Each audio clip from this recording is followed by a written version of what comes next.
হতাশা মাদক দিয়ে দূর হয় না। হতাশা দূর হবে, বলে দিব, তিনটা জিনিস, মাত্র তিনটা। কয়টা ভাই? এক, 5 ওয়াক্ত নামাজ। এক কি? নামাজে আপনি অজু করে সেজদা দেন, ইনশাল্লাহ আপনার মনে প্রশান্তি না আসলে আমাকে এসে বলেন যে আসে না। চোখের পানি, মনের আবেগ যা আছে আপনার ভিতরে, কষ্ট, দুঃখ, যন্ত্রণা, সব আল্লাহকে ঢেলে দিবেন ইনশাল্লাহ। নিজের আবেগ ধরে রাখবেন এখানে, আপনি আল্লাহর জন্য ঢেলে দিবেন।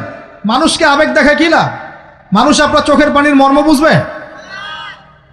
মানুষ কি মানুষের চোখের পানির মর্ম বুঝে? আপনার পিতা যদি মারা যায়, আমার কাছে এসে দোয়া চান কান্নাকাটি করে, আমি দোয়া করতে পারবো, কিন্তু আমি কিন্তু আপনার ফিলিংসটা বুঝতে পারবো না। আপনার অনুভূতি কে বুঝতে পারবেন?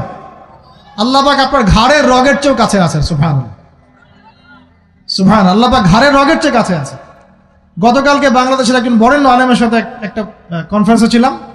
উনি বলছিলেন যে এক ব্যক্তি, এটা শোনেন, এক ব্যক্তি